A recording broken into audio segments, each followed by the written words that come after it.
everybody. Welcome to a special edition of the Travis Henson Show here at North Greenville University, where Christ makes a difference. Well, Coach, it's great to be back with you again. Tell you, great to see you and glad to hear it. Well, Coach, I know it's been a kind of season where things are very, very close to where you wanted to be. You got a 31-13 record, and most baseball teams would love to have that record right about now. No question about it. Very proud of a 31-win season, only 13 losses, and we set a goal of trying to qualify for Division II playoffs. And to be honest, our guys, we have such great expectations, and it says a lot about our program that we would have standard right now to where when we win 31 ball games, go 31-13 in the regular season.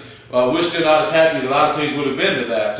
We did want to try to qualify for the D2 playoffs as an at-large. Fell short in that goal, but are still getting ready to compete in the regionals for the NCCAA, and excited about that. But a lot of teams, as you mentioned, are envious of a 31-win season, and they're very proud of their guys, especially overcoming the start. We were 4-6 the first couple of weeks of the season, one catching a whole lot of breaks, and then to go on a run where we go 27-7 to close out the season with some big wins along the way. Very proud of the guys. Well, Coach, looking back at your season, you won 2 out of 3 from Newberry College at the SAC. Had a good quality win of Lander out of the Peach Belt in a real good baseball conference. But you had a lot of oh-so-closes against Brevard, Mars Hill, and Anderson, teams like that. I tell you, we did have some huge landmark wins. You mentioned the series in Newberry, the win over Lander, the win at Erskine. Those were games that were just big-time wins. Beat West Virginia State, had several wins over teams that were ranked in the top 25 at the time in Division II baseball. So those were big wins. Then you mentioned those close losses, and we had several of them. We actually lost 6 games by 1 run this season. And we were 9-6 in those 1-run ball games, so we played a lot of close games. Part of that came down to the bat changes, where there were going to be a lot of close games. Games that were quick games, where just the margin of victory and defeat was very, very slim. And without those 1-run losses, we've been in really, really top-notch shape. But it was a great season, a lot of close ball games, and again, a big position we're in. We're very excited. Well, Coach, is there a big difference you can look at from this season to last season? Anything that's one little thing you can put your finger on that makes a big difference? I tell you, when you look at it, first of all, the bat changes, definitely I think some teams it took getting used to as far as offensively, and our numbers were down as far as power numbers and that type of thing. But, overall, it's just a matter of, and this is kind of our slogan here at North Greenville, and any team that ever coached at any level, is to be playing our best baseball at the end. And that's something I think our guys have done. We've continued to improve throughout the season. We had an injury to Marcus Duckworth prior to the season. He was going to be a leadoff man, stole 43 bases last season, returned All-American. We had to make some changes in the outfield and offensively in the lineup due to that. And our guys gelled and overcame that and have really, really improved throughout the season. But I think probably the biggest difference, based on the numbers, I think teams know that we love to steal bases, so they've kind of held us down a little bit on that, but it's opened up some other opportunities for us.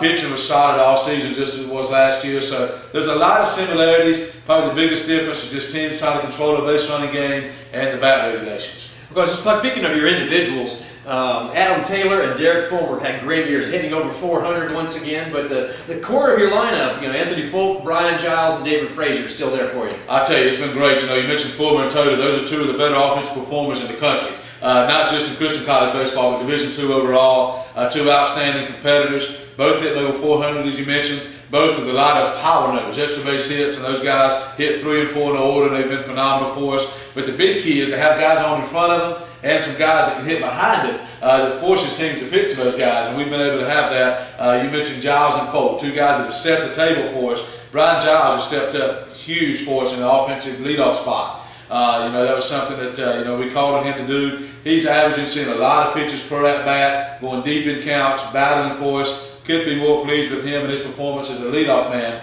Anthony Folk has really improved throughout the season. It's tough on Anthony. He has to catch a lot of games as well. And you think about this point in the season, you've caught 45 baseball games, and you're having to hit offensively, and your knees and legs are kind of tired out. But he's actually gotten better throughout the season for us. And then David Frazier, you mentioned, has really come on here at the end, and probably a big key for us. Were some newcomers I know you're going to mention here later on.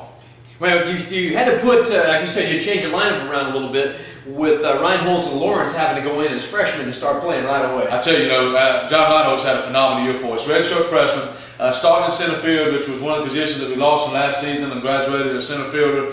And John has made not just several outstanding defensive catch in the outfield. He's been a defensive stalwart for us all season. But offensively, he's come on huge. I mean, he's had some big extra base hits for us, and it's been clutch.